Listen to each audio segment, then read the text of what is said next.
प्रिय विद्यार्थियों, maths at home YouTube channel पर आपका स्वागत है। आज मैं आपके लिए प्रायिकता पर एक इम्पोर्टेंट वीडियो लेकर आया हूँ। पिछले वीडियोस में सिक्के, पासे की उछाल तथा ताश के पत्तों पर आधारित प्रश्नों को समझाया गया है। इन वीडियोस की लिंक डिस्क्रिप्शन में दी जा रही है। आप इस चैनल पर नए आए हों तो प्लीज़ चैनल को सब्सक्राइब जरूर करें। इस वीडियो में हम संख्याओं पर आधारित प्रायिकता के प्रश्नों की चर्चा करेंगे। संख्याओं पर आधारित प्रश्न इस प्रकार से हो सकते हैं, जैसे एक थैले में, पेटी में, बक्से में, डिब्बे में, कोई भी एक नाम दिया जा सकता है। थैला, पेटी, बक्सा, डिब्बा में 1 से लेकर 10 तक या 12 तक, 15 तक, 17 तक, 30 तक, 90 तक आदि तक कुछ भी दिया जा सकता है। इस प्रकार की प्राकृतिक संख्याएं लिखी हुई है और कहाँ किस पर लिखी हुई है, कोई भी नाम हो सकता है, टिकट, डिस्क, कार्ड आदि है, यानी नाम बदल सकता है। बाकी क्वेश्चन में तो वही है, जैसे थैले, पेटी, बक्से, डिब्बे इनमें है और संख्याएं 1 से लेकर 10, 12, 15, 17 कुछ भी कहीं तक भी हो सकती है। और वो कहाँ पर किस पे लिखी हुई है, वो संख्याएं टिकट पे लिखी हुई है, डिस्क पर, कार्ड पर, इस प्रकार से कोई दिया हुआ होता है।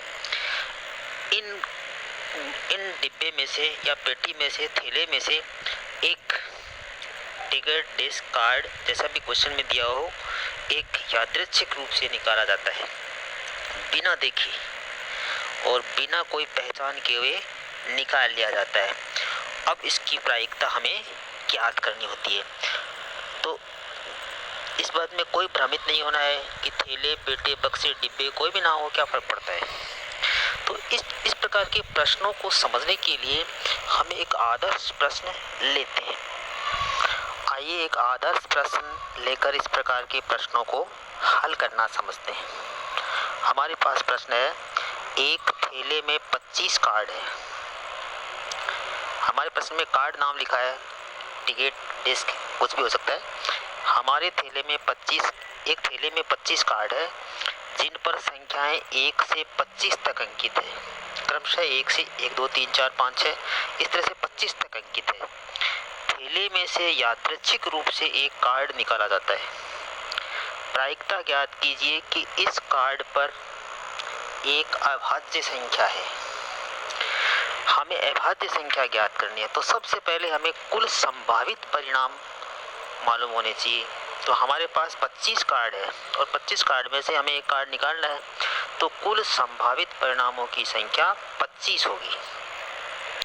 अब हमें अनुकूल घटनाएं ढूंढनी है, तो अनुकूल घटनाएं हमारे लिए अभाज्य संख्या है, तो 1 से लेकर 25 तक अभाज्य संख्याओं को छांटना है। तो 1 से 25 तक के बीच में अभाज्य संख्याएं 2, 3, 5, 7, 11, 13, 17, 19 और 23 है। ये अभाज्य संख्याएं आती है 1 से 25 के बीच में। तो संभव कुल परिणामों की संख्या हमारे पास 9 हो गई।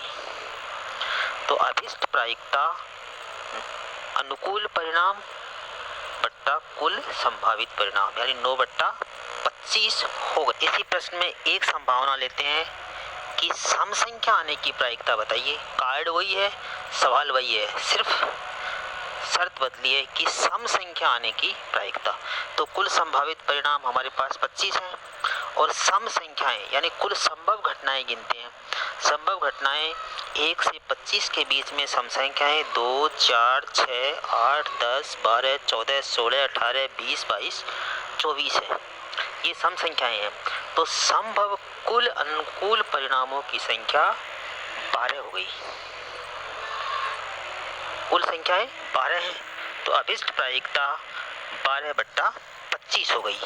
12 यहाँ पर अनुकूल परिणामों की संख्या है और 25 कुल संभव परिणामों की संख्या है। इसी प्रकार से हमें अगर ये पूछे कि विषम संख्या आने की प्रायिकता ज्ञात कीजिए, तो हम कुल संभव घटनाएं यानी विषम संख्याएं गिनेंगे।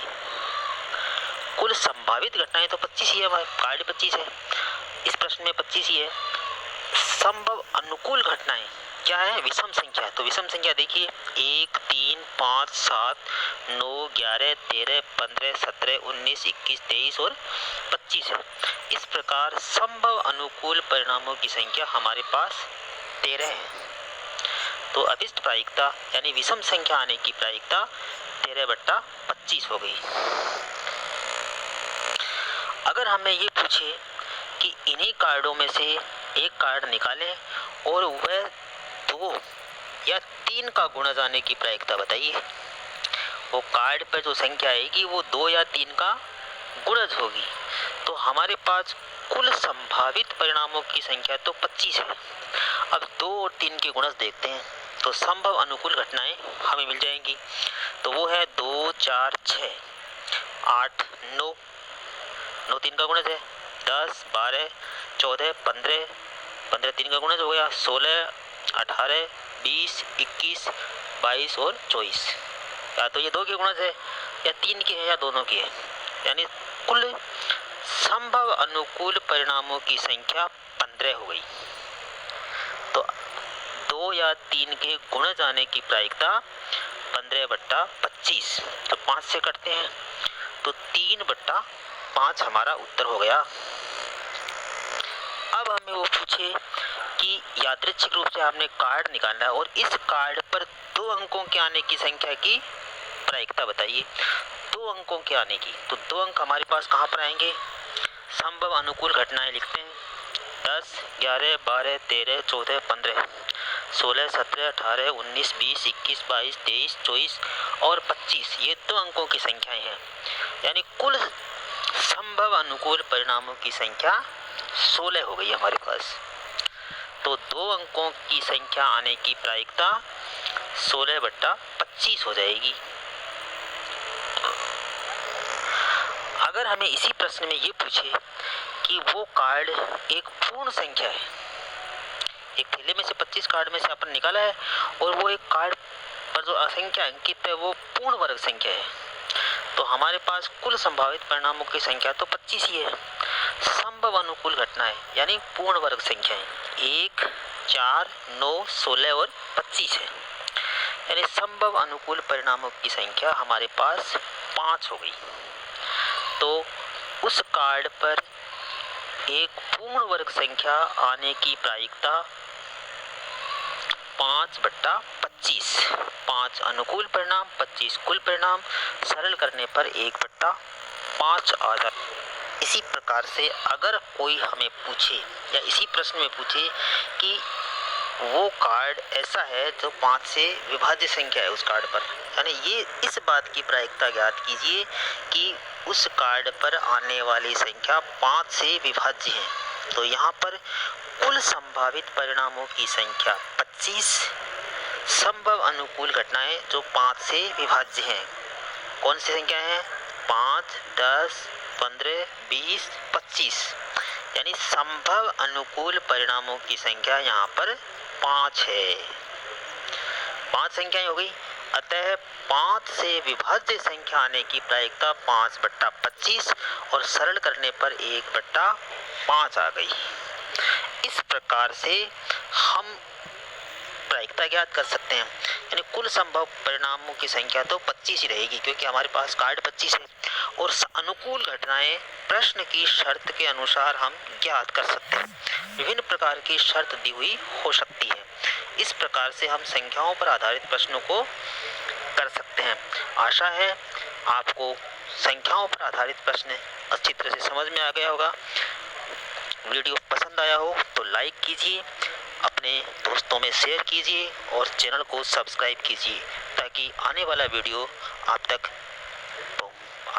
की सूचना आप तक पहुंच सके और आप तुरंत लाभ उठा सकें। Thanks for watching.